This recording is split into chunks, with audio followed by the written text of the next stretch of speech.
When I joined the National Guard when I was 17 years old, I was still in high school. So I was always in a uniform. So my thing was always, I'm very hyper-vigilant. That's my whole, always in a uniform. I was either in the military, I worked in a prison, I worked as a police officer. So my whole life's been being prepared. And since that all stopped, do I back down a little bit? Sure. But I still have all my senses is still there. But it's kind of hard. You go from that 1,000 miles an hour and all of a sudden you come to a screeching halt. So different things wear on you in different ways. I think that's the way to explain it. What I think is important to remember is that not every veteran is going to be diagnosed with PTSD, but not every veteran is going to also feel like they can open up and talk about those struggles as well.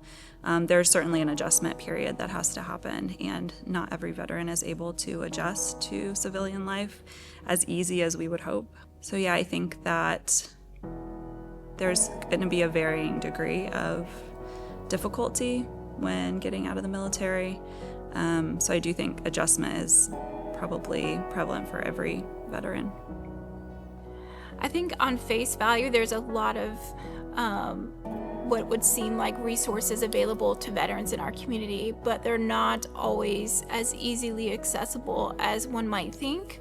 And there's often barriers to getting those resources, whether it be because of money or disability ratings or not having a disability rating or not fitting into this perfect box. And I think what makes Canines for Service unique as well is that we try to really eliminate any of those barriers to ensure that we're able to serve as many veterans as possible that need these service dogs. Oftentimes the veterans come to us because they're having night terrors, because they're not getting solid sleep, because they're not confident in leaving their home. And once they receive their service dog, they tell us they've gotten their confidence back, they've gotten their sleep, they're able to rebuild those relationships with their family members. It's pretty incredible to see that change, and sometimes it's as quickly as the first night that they have their service dog. And so it's the little things and it's the big things as well. Family trips and family events that they're now able to take because of their service dog.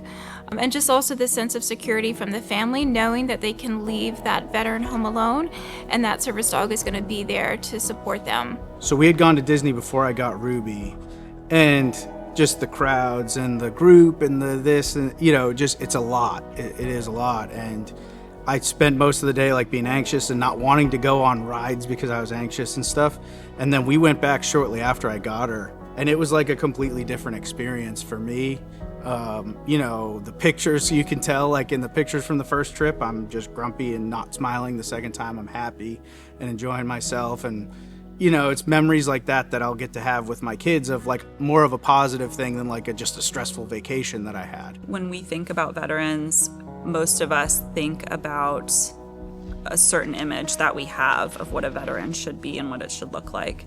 And I think that it's important to recognize that each person went in as an individual and they're coming out as an individual. There might be a lot of shared experiences while they're in. There's trauma that can occur in combat, of course, and there's trauma that can occur outside of combat. And so the goal is to serve all veterans. They made that decision to make a big sacrifice and serve our country. And I think that should be honored when they get out by serving them and helping them readjust to life. A lot of what I hear from our veterans about how having a service dog changes their day-to-day life and their mental health is that it gives them a purpose. It gives them a purpose outside of themselves to take care of the dog and also to have a companion that they can rely on and is always there for them. It can also help them with just having the service dog there to interrupt those negative thoughts and having someone by their side that they gives them confidence when they're going out in public and doing things that they wouldn't have been able to do before. There have been several times of, going different places where, I might have just walked away, gone out and sat in the truck. There was one at Christmas lights last year, right after I got her, where I normally would have gotten anxious, gone out and sat in the truck, and then waited for my wife and kids to come back. And Ruby was there. She started nudging my leg, and I was like, oh, wait, yeah, I am just walking away right now. turned around, went back, and was able to enjoy the rest of the time with my family. So I mean, there's a lot of times like that where, you know, that was kind of always my thing, was I would just walk away, and my wife knew I was going to the truck and she'd come back and find me. But yeah. I found Canines for Services through fostering the dogs. And it was just absolutely wonderful. I've had a bunch of them and I've loved them all. Bowie was one of my buddies, but the big one with Bowie was,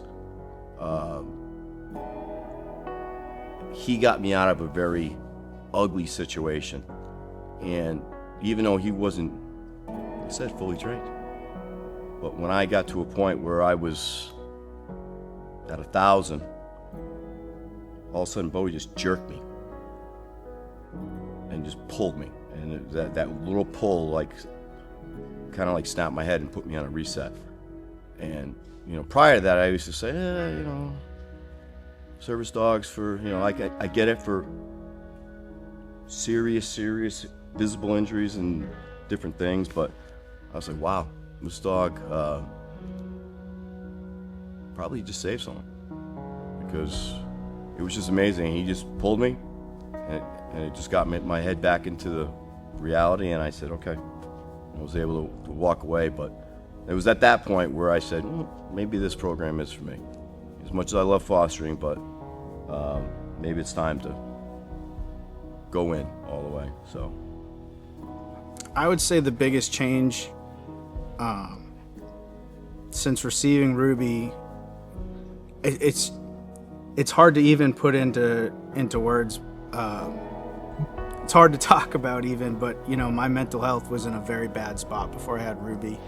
There's a lot of statistics out there about veterans and mental health, and I was at a point where I was approaching becoming a statistic, and that's something that through having Ruby and the, you know, therapy and stuff, it's so much better now than it was, you know, 2 years or a year and a half ago before I got her, that I'll never be able to thank you guys or her enough.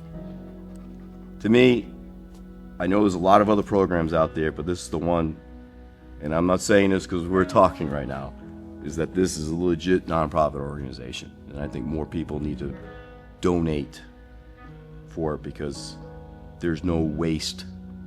Money donated is going for one purpose, for the dog and for the veteran.